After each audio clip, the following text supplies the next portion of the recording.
Welcome to mister unbox and travel. നമ്മുടെ YouTube ചാനലിൽ 10,000 രൂപയിൽ താഴെയുള്ള ഒരു സ്മാർട്ട് ഫോൺ റിവ്യൂ ചെയ്തിട്ട് കുറച്ച് കാലമായെന്ന് തോന്നുന്നു.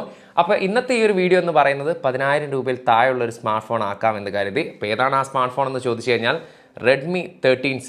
ഈ ഒരു സ്മാർട്ട് ഫോൺ ഏകദേശം 10-20 ദിവസമായിട്ട് ഞാൻ യൂസ് ചെയ്യുന്നുണ്ട്. അതുകൊണ്ട് തന്നെ ആ ഒരു യൂസർ എക്സ്പീരിയൻസ് എന്നുള്ള രീതിയിലുള്ള ഒരു വീഡിയോ ആയിരിക്കും ചെയ്യുന്നുണ്ടാകുക. അപ്പോൾ എന്നും പറയുന്ന പോലെ തന്നെ വീഡിയോ യൂസ്ഫുൾ ആണെന്ന് കരുതിയാൽ ചാനൽ സബ്സ്ക്രൈബ് ചെയ്യുന്ന കാര്യമെന്ന് പരിഗണിക്കുക. അതുപോലെ തന്നെ വീഡിയോ ലൈക്ക് ചെയ്യുന്ന കാര്യം, ഈ ഒരു സ്മാർട്ട് ഫോണിനെ കുറിച്ച് എന്താണ് അഭിപ്രായം, ആ ഒരു കാര്യം ഒന്ന് ദയവ് ചെയ്തൊന്ന് കമൻറ്റ് ചെയ്യുക. അപ്പം നമുക്ക് സമയം കളയാതെ ഈ ഒരു കുഞ്ഞു സ്മാർട്ട് ഫോണിൻ്റെ കുഞ്ഞു വീഡിയോയിലേക്ക് കടക്കാം. ബോക്സിനകത്ത് വരുന്ന ഐറ്റംസ് നോക്കുകയാണെങ്കിൽ 18 വാട്ടാണ് ഇതിൻ്റെ ചാർജിങ് കപ്പാസിറ്റി എങ്കിലും 10 വാട്ടിൻ്റെ ഒരു ചാർജർ അഡാപ്റ്റർ നമുക്ക് ഇതിനൊപ്പം ലഭിക്കുന്നുണ്ട്. Type A to type C charging കേബിളാണ് വരുന്നത്. പിന്നീട് നമ്മുടെ സ്മാർട്ട് ഫോൺ ആയിട്ടുള്ള റെഡ്മി 13C. 4 കളേഴ്സിലാണ് ഈ ഒരു സ്മാർട്ട് ഫോൺ അവൈലബിൾ ആകുന്നത്. നമ്മുടെ കയ്യിലുള്ളത് നാവി ബ്ലൂ ആണ്. ഇതുകൂടാതെ midnight black, glacier white, clover green. Design and build ക്വാളിറ്റിയെ കുറിച്ച് പറയുകയാണെങ്കിൽ പിറകിലും അതുപോലെ തന്നെ ബോഡി ഫ്രെയിമായിട്ട് യൂസ് ചെയ്തിരിക്കുന്ന പ്ലാസ്റ്റിക് മെറ്റീരിയലാണ് വരുന്നത്. ബോക്സി ഡിസൈനാണ് ഉൾപ്പെടുത്തിയിരിക്കുന്നത്.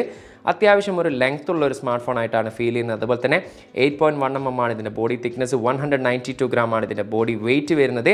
റൈറ്റ് സൈഡിലാണ് ഫിംഗർ പ്രിൻറ്റ് സ്കാനറോട് കൂടിയിട്ടുള്ള പവർ ബട്ടണും അതുപോലെ തന്നെ വോളിയം റോക്കേഴ്സ് ഉൾപ്പെടുത്തിയിരിക്കുന്നത്. അല്പം ബൾജായിട്ട് നിൽക്കുന്ന രീതിയിലുള്ള ക്യാമറ മൊഡ്യൂളാണ് വരുന്നത്. 3 ക്യാമറയാണ് ഉൾപ്പെടുത്തിയിരിക്കുന്നത്. മുകൾ വശത്തായിട്ട് നമുക്കൊരു 3.5 mm ഹെഡ്ഫോൺ ജാക്ക് കാണാം. അതുപോലെ തന്നെ ലെഫ്റ്റ് സൈഡിലാണ് സിം ട്രേ യൂസ് ചെയ്തിരിക്കുന്നത്. 3 കാർഡ് സ്ലോട്ടാണ്. ഒരേ സമയം 2 nano SIM card plus memory card എന്നുള്ള രീതിയിൽ. താഴ്വശത്ത് നോക്കുകയാണെങ്കിൽ speaker grill, type C charging port, internal mic. ഇത്രയും കാര്യങ്ങളാണ് നമുക്ക് ഒറ്റ നോട്ടത്തിൽ ഡിസൈനിൽ കാണാൻ സാധിക്കുന്നത്. ഇപ്പോൾ ഈ ഒരു പ്രൈസ് സെഗ്മെന്റ് വൈസ് നോക്കുകയാണെങ്കിൽ ഒരു ഡീസൻ്റ് ആയിട്ടുള്ള ഡിസൈൻ ആൻഡ് ബിൽഡ് ക്വാളിറ്റിയാണ് കാണാൻ സാധിച്ചത്. ഡിസ്പ്ലേയുടെ സൈഡിലേക്ക് വന്നു കഴിഞ്ഞാൽ 6.74 ഇഞ്ചിൻ്റെ IPS LCD ഡിസ്പ്ലേ ആണ് വരുന്നത്. 90 Hz ആണ് ഇതിൽ ഉപയോഗിച്ചിരിക്കുന്നത്. റിഫ്രഷ് റേറ്റ് HD+ ആണ് ഇതിൽ റെസൊല്യൂഷൻ വരുന്നത്. അതുപോലെ തന്നെ നമുക്ക് യൂട്യൂബിലൊക്കെ 4K വീഡിയോ വരെ ഇതിൽ സപ്പോർട്ട് ആവുന്നതായി കാണുന്നുണ്ട്. അതുപോലെ അത്യാവശ്യം ബസിലോട് കൂടിയിട്ടുള്ള ഒരു ഡിസ്പ്ലേ ആയിട്ടാണ് എനിക്ക് ഫീൽ ചെയ്തിട്ടുള്ളത്. 600 nits ആണ് ഇതിൻ്റെ മാക്സിമം ബ്രൈറ്റ്നസ് ലെവൽ. അതുകൊണ്ട് തന്നെ നമുക്കൊരു ഡീസൻറ്റ് എക്സ്പീരിയൻസ് മാത്രമേ നമുക്ക് വെളിയിൽ കാണാൻ സാധിക്കുന്നുള്ളൂ. അതുപോലെ 260 pixel/inch ആണ് ഇതിൻ്റെ ഡെൻസിറ്റി വരുന്നത്. കോർണിംഗ് ഗോറില്ല ഗ്ലാസിൻ്റെ പ്രൊട്ടക്ഷൻ ഈ ഒരു സ്മാർട്ട് ഫോണിൽ യൂസ് ചെയ്തിരിക്കുന്നത്. എനിവേ ഓവറോൾ ഡിസ്പ്ലേയുടെ ഒരു ക്വാളിറ്റി വൈസ് പറയുകയാണെങ്കിൽ നമുക്ക് ഈ ഒരു പ്രൈസ് സെഗ്മെന്റിൽ ഏറ്റവും ബെസ്റ്റ് എന്നുള്ള ഒരു ഒപ്പീനിയൻ എനിക്കില്ല. അതുപോലെ തന്നെ ഏറ്റവും മോശമായിട്ടുള്ള ഡിസ്പ്ലേ എന്നുള്ള ഒരു ഒപ്പീനിയൻ ഇല്ല. ഈ ഒരു പ്രൈസ് സെഗ്മെന്റിൽ ഒരു ഡീസൻറ്റ് ഡിസ്പ്ലേ ക്വാളിറ്റി ആയിട്ടാണ് എനിക്ക് ഫീൽ ചെയ്തത്. മീഡിയ ടെക്കിന്റെ ഹീലിയോ G85 എന്ന് പറയുന്ന 4G ചിപ്സെറ്റ് ആണ് ഈ ഒരു സ്മാർട്ട് ഫോൺ വരുന്നത്. 12 nm ആണ് ചിപ്സെറ്റ് സൈസ്. ഒക്ടാ കോറിൽ 2 GHz ആണ്. ക്ലോക്ക് സ്പീഡ് മാലി G52 MC2 ആണ് ഇതിൽ ഉപയോഗിച്ചിരിക്കുന്നത് GPU. ഇനി ഇത്രയും ദിവസം യൂസ് ചെയ്ത എക്സ്പീരിയൻസിൽ പറയുകയാണെങ്കിൽ നമ്മൾ ഈ ഒരു പ്രൈസ് സെഗ്മെന്റിൽ എന്താണ് എക്സ്പെക്ട് ചെയ്യുന്നത്, ആ ഒരു ഡീസൻറ്റ് പെർഫോമൻസ് തന്നെ എനിക്ക് ഈ ഒരു സ്മാർട്ട് ഫോണിൽ കാണാൻ സാധിച്ചിട്ടുണ്ട്. എസ്പെഷ്യലി എനിക്ക് പറയേണ്ട കാര്യം എന്ന് പറയുന്നത് ആസ്പെൽറ്റ് 9 ആണ് ഞാൻ ഇതിൽ കളിച്ച ഗെയിം എന്ന് പറയുന്നത്. ഇതേ പ്രൈസ് സെഗ്മെന്റിൽ നമ്മൾ 2-3 സ്മാർട്ട് ഫോൺ റിവ്യൂ ചെയ്ത സമയത്ത് നമുക്ക് ആ ഒരു ഗെയിം കളിക്കുന്ന സമയത്ത് ചെറുതായിട്ട് ലാഗ് എനിക്ക് ഫീൽ ചെയ്തതായിട്ട് കണ്ടിരുന്നു. പക്ഷേ ഈ ഒരു സ്മാർട്ട് ഫോണിനെ സംബന്ധിച്ചിടത്തോളം അത്യാവശ്യം സ്മൂത്ത് ആയിട്ട് തന്നെ ആ ഒരു ഗെയിം കളിക്കാൻ സാധിച്ചിട്ടുണ്ട്. അതായത് ചെറിയ ചെറിയ ഗെയിമും കാര്യങ്ങളൊക്കെ അത്യാവശ്യം കുഴപ്പമില്ലാത്ത രീതിയിൽ നമുക്ക് ഈ ഒരു സ്മാർട്ട് ഫോണിൽ കളിക്കാൻ സാധിക്കും. അതുകൊണ്ട് തന്നെ ഓവറോൾ ഈ ഒരു പെർഫോമൻസ് വൈസ് പറയുകയാണെങ്കിൽ ഈ ഒരു പ്രൈസ് സെഗ്മെന്റിൽ ഒരു ഡീസൻറ്റ് പെർഫോമൻസ് ഉള്ള രീതിയിൽ തന്നെയാണ് എനിക്ക് ഫീൽ ചെയ്തിട്ടുള്ളത്. 3 മെമ്മറി വേരിയൻ്റാണ് ഈ ഒരു സ്മാർട്ട് ഫോൺ ഗ്ലോബലി അവൈലബിൾ ആകുന്നത്. അതിൽ ആദ്യത്തെ 2 മെമ്മറി വേരിയൻ്റാണ് നിലവിൽ ഇപ്പോൾ ഖത്തറിൽ അവൈലബിൾ ആകുന്നത്. 4GB റാമിൽ 128ഉം 8GB റാമിൽ 256GBയും. ഇതുകൂടാതെ 6GB റാമിൽ 128 കൂടി അവൈലബിൾ ആണ്. എനിവേ 3 കാർഡ് സ്ലോട്ടാണ് ഈ ഒരു സ്മാർട്ട് ഫോണിൽ വരുന്നത്. ഒരേ സമയം 2 നാനോ സിം കാർഡും മെമ്മറി കാർഡും നമുക്ക് ഈ ഒരു സ്മാർട്ട് ഫോൺ യൂസ് ചെയ്യാൻ സാധിക്കും. LPDDR4X ആണ് ഇതിൽ ഉപയോഗിച്ചിരിക്കുന്നത്. റാം ടൈപ്പ് എന്ന് പറയുന്നത്. എനിവേ കണക്ടിവിറ്റിയിലേക്ക് വന്നു കഴിഞ്ഞാൽ ഡ്യുവൽ 4G LTE ഇതിൽ സപ്പോർട്ടാണ്. ബ്ലൂടൂത്തിൻ്റെ 5.3 ആണ് ഇതിൽ ഉപയോഗിച്ചിരിക്കുന്നത് വേർഷൻ വരുന്നത്. അതുപോലെ NFC ഒരു സ്മാർട്ട് ഫോണിൽ സപ്പോർട്ട് അല്ല. ആൻഡ്രോയിഡ് 13 ഈ ഒരു സ്മാർട്ട് ഫോൺ പ്രവർത്തിക്കുന്നത്. MIUI വേർഷൻ വരുന്നത് 14 ആണ് വരുന്നത്. നമുക്കറിയാം റെഡ്മിയുടെ സ്മാർട്ട് ഫോൺ ആയതുകൊണ്ട് തന്നെ അത്യാവശ്യം നല്ല രീതിയിൽ തന്നെ ആഡ്വേഴ്സും ബ്ലോട്ട്വേഴ്സും നമുക്ക് കാണാൻ സാധിക്കും. അപ്പോൾ ഈ ഒരു സ്മാർട്ട് ഫോൺ നമുക്ക് നല്ല രീതിയിൽ തന്നെ ആഡ്വേഴ്സും ബ്ലോട്ട്വേഴ്സും നമുക്ക് ഇതിൽ കാണാൻ സാധിക്കുന്നുണ്ട്. 5000 mAh ബാറ്ററിയാണ് ഈ ഒരു സ്മാർട്ട് ഫോണിൽ വരുന്നത്. 18 വാട്ടിൻ്റെ ചാർജറാണ് മാക്സിമം ചാർജിങ് സപ്പോർട്ട് എന്ന് പറയുന്നത്. പക്ഷേ ഇതിൻ്റെ കൂടെ ലഭിക്കുന്നത് 10 വാട്ടിൻ്റെ ചാർജറാണ്. അത് ഉപയോഗിച്ചുകൊണ്ട് 0 to 100 ചാർജ് ചെയ്യാൻ ഏകദേശം 1.5 മണിക്കൂറിന് മുകളിൽ എനിക്ക് എടുത്തിട്ടുണ്ട്. പക്ഷേ ഇത്രയും ദിവസം യൂസ് ചെയ്തൊരു എക്സ്പീരിയൻസിൽ പറയുകയാണെങ്കിൽ നമ്മളൊരു ഹെവി യൂസർ ആണെങ്കിലും ഏകദേശം നമുക്ക് ഒരു ദിവസത്തിനടുത്ത് ഈ ഒരു സ്മാർട്ട് ഫോണിൽ ബാറ്ററി നിൽക്കുന്നുണ്ട്. അതല്ല നമ്മളൊരു നോർമൽ യൂസർ ആണെങ്കിൽ ഈസി ആയിട്ട് ഒരു ദിവസത്തിന് മുകളിൽ നമുക്ക് ഈ ഒരു സ്മാർട്ട് ഫോൺ യൂസ് ചെയ്യാൻ സാധിക്കും. സൈഡ് ഫിംഗർ പ്രിന്റ് സ്കാനറാണ് വരുന്നത്. എത്രത്തോളം ഫാസ്റ്റ് ആയിട്ട് വർക്ക് ചെയ്ത് നോക്കാം. വളരെ ക്വിക്കായിട്ടും അതുപോലെ തന്നെ വളരെ നല്ല രീതിയിൽ ആക്യുറേറ്റ് ആയിട്ടും നമുക്ക് ഫിംഗർ ലോക്ക് വർക്ക് ചെയ്യുന്നതാണുണ്ട്. ഇനി ഫേസ് ലോക്കിൻ്റെ കാര്യം എടുത്തു കഴിഞ്ഞാൽ ഫേസ് ലോക്കും അത്യാവശ്യം ഫാസ്റ്റ് ആയിട്ട് തന്നെ ഡിറ്റക്ട് ചെയ്യുന്നുണ്ട്. സിംഗിൾ സ്പീക്കറാണ് ഈ ഒരു സ്മാർട്ട് ഫോണിൽ വരുന്നത്.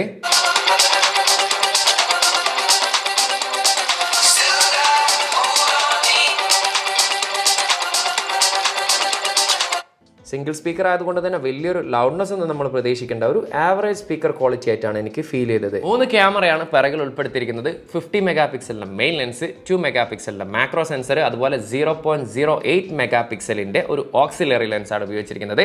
ഇനി റിയർ ക്യാമറയിൽ എടുത്തിരിക്കുന്ന ഫോട്ടോസിനെ കുറിച്ച് വിലയിരുത്തുകയാണെങ്കിൽ അത്യാവശ്യം സാറ്റിസ്ഫൈഡ് ലഭിക്കുന്ന ഫോട്ടോസാണ് മിക്ക സമയത്തും നമുക്ക് ലഭിച്ചിട്ടുള്ളത്. എസ്പെഷ്യലി ഔട്ട്ഡോർ ഫോട്ടോസ്, അത് തന്നെ ഡേ ലൈറ്റിലൊക്കെ എടുത്തത് അത്യാവശ്യം നല്ല ക്വാളിറ്റി ഉള്ള ഫോട്ടോസ് ആയിട്ടാണ് എനിക്ക് ഫീൽ ചെയ്തിട്ടുള്ളത്. HDR പെർഫോമൻസ് ഒന്നും കുഴപ്പമില്ല. പിന്നെ മാക്രോ അതുപോലെ പോർട്രേറ്റ് ഫോട്ടോസൊക്കെ നമുക്ക് ജസ്റ്റ് ഈ ഒരു പ്രൈസിൽ എന്താണ് നമുക്ക് പ്രതീക്ഷിക്കാവുന്നത് ആ ഒരു നിലവാരത്തിലുള്ള ഫോട്ടോസാണ് ലഭിച്ചിട്ടുള്ളത്. നൈറ്റ് ഫോട്ടോഗ്രാഫിയുടെ കാര്യത്തിലും വലിയ ഇഷ്യൂസ് കാര്യങ്ങളൊന്നുമില്ല. ഇനി സെൽഫിയുടെ കാര്യം എടുത്തു കഴിഞ്ഞാൽ കുറച്ചും കൂടി ബെറ്റർ ആയിട്ട് എനിക്ക് ഫീൽ ചെയ്തിട്ടുണ്ട്. 8 മെഗാ പിക്സലിൻ്റെ സെൽഫി ക്യാമറയാണ് ഉപയോഗിച്ചിരിക്കുന്നത്. പക്ഷേ അത്യാവശ്യം നല്ല ക്വാളിറ്റിയുള്ള അത്യാവശ്യം നല്ല ഡീറ്റെയിൽ ആയിട്ടുള്ള ഫോട്ടോസാണ് മിക്ക സമയത്തും ലഭിക്കുന്നത്. അത് തന്നെ എസ്പെഷ്യലി ഡയലറ്റ് പെർഫോമൻസിൻ്റെ കാര്യം എടുത്തു കഴിഞ്ഞാൽ ഇവൻ പോർട്രേറ്റ് ഒക്കെ നമുക്കറിയാം ഇതൊരു ജസ്റ്റ് ഒരു പേരിന് എടുക്കുന്ന പോർട്രേറ്റ് ഫോട്ടോസ് എന്നുള്ള രീതിയിലാണ് നമുക്ക് ഈ ഒരു പ്രൈസിൽ നമുക്ക് പ്രതീക്ഷിക്കാൻ പറ്റും. അതുമാത്രമല്ല പക്ഷേ കുറച്ചും കൂടി ഡീറ്റെയിൽസ് നമുക്ക് മിക്ക ഫോട്ടോസിൽ ലഭിച്ചിട്ടുണ്ട് എന്നത് എനിക്ക് പോസിറ്റീവായിട്ട് തന്നെ തോന്നിയിട്ടുണ്ട്. ഇനി ഓവറോൾ ക്യാമറ പെർഫോമൻസ് വൈസ് നോക്കുകയാണെങ്കിൽ ഈ ഒരു പ്രൈസ് സെഗ്മെൻറ്റിൽ ഒരു ഡീസൻറ്റ് ക്യാമറ പെർഫോമൻസ് ആയിട്ട് തന്നെയാണ് തോന്നിയിട്ടുള്ളത്.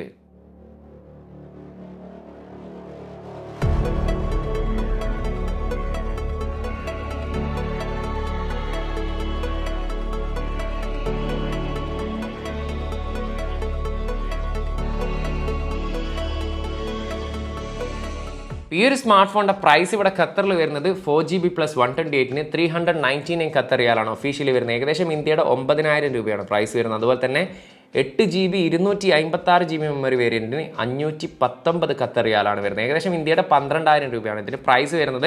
ഞാൻ ഈ ഒരു വീഡിയോ ചെയ്യുന്ന സമയം വരെ ഇത് നിലവിൽ ഇന്ത്യയിൽ ലോഞ്ച് ചെയ്തിട്ടില്ല. ഒരുപക്ഷെ കുറച്ച് ദിവസം കഴിഞ്ഞാൽ ഇന്ത്യയിൽ ഇത് വരുന്നതായിരിക്കും. അപ്പോൾ ഈ ഒരു പ്രൈസിൽ വെച്ച് നോക്കുകയാണെങ്കിൽ അത്യാവശ്യം ഒരു ഡീസൻ്റ് ആയിട്ടുള്ള പെർഫോമൻസ് ആയിട്ടുള്ള സ്മാർട്ട് ഫോൺ ആയിട്ടാണ് എനിക്ക് തോന്നിയിട്ടുള്ളത്. അത് ഹാർഡ്വെയറിൻ്റെ കാര്യം എടുത്തു കഴിഞ്ഞാലും അതുപോലെ ക്യാമറ പെർഫോമൻസ് ആണെങ്കിലും അതുപോലെ സോഫ്റ്റ്വെയർ എക്സ്പീരിയൻസ് ഒക്കെ ആണെങ്കിൽ നമുക്ക് വലിയ രീതിയിൽ കുറ്റം പറയത്തക്ക രീതിയിലുള്ള കാര്യങ്ങളൊന്നുമില്ല. ഒരു ഡീസൻ്റ് ആയിട്ടുള്ള സ്മാർട്ട് ഫോൺ ആയിട്ടാണ് എനിക്ക് തോന്നിയിട്ടുള്ളത്. അപ്പോൾ നിങ്ങൾ റെഡ്മി സ്മാർട്ട് ഫോൺ ഇഷ്ടപ്പെടുന്നവരാണ്, അതുപോലെ തന്നെ താരതമ്യേന കുറഞ്ഞ ഒരു പ്രൈസിലുള്ള സ്മാർട്ട് ഫോണാണ് തേടുന്നതെങ്കിൽ തീർച്ചയായിട്ടും പരിഗണിക്കാൻ പറ്റുന്ന ഒരു സ്മാർട്ട് ഫോൺ തന്നെയാണ് ഈ ഒരു റെഡ്മി 13C എന്നത്. ഇനി ഇന്നത്തെ ഈ ഒരു വീഡിയോ ഇഷ്ടപ്പെട്ടാൽ വീഡിയോ ലൈക്ക് ചെയ്യുന്ന കാര്യമെന്ന് പരിഗണിക്കുക. അതുപോലെ ഈ ഒരു സ്മാർട്ട് ഫോണിനെ കുറിച്ച് നിങ്ങൾക്ക് എന്താണോ ഫീൽ ചെയ്യുന്നത് ആ ഒരു കാര്യം ദയവ് ചെയ്തൊന്ന് കമൻറ്റ് ചെയ്യുക. ടെക് സംബന്ധമായിട്ടുള്ള സംശയങ്ങളും കാര്യങ്ങളും ഉണ്ടെങ്കിൽ ഇൻസ്റ്റാഗ്രാമിൻ്റെ ഫേസ്ബുക്കിൻ്റെ ലിങ്ക് ഡിസ്ക്രിപ്ഷനിലുണ്ട്. അവിടെ നിങ്ങൾക്ക് മെസ്സേജ് അയച്ച് ചോദിക്കാവുന്നതാണ്. ചാനലും വീഡിയോസും യൂസ്ഫുൾ ആണെന്ന് കരുതിയാൽ എന്നും പറയുന്ന പോലെ തന്നെ ചാനൽ സബ്സ്ക്രൈബ് ചെയ്യുന്ന കാര്യം കൂടി ഒന്ന് പരിഗണിക്കുക. അപ്പോൾ മറ്റൊരു പുതിയൊരു വീഡിയോയിൽ കാണാമെന്ന പ്രതീക്ഷയിൽ തൽക്കാലം ഞാൻ ഇവിടെ പറയുന്നു. സെയ്ദ് ഇർഷാദ്.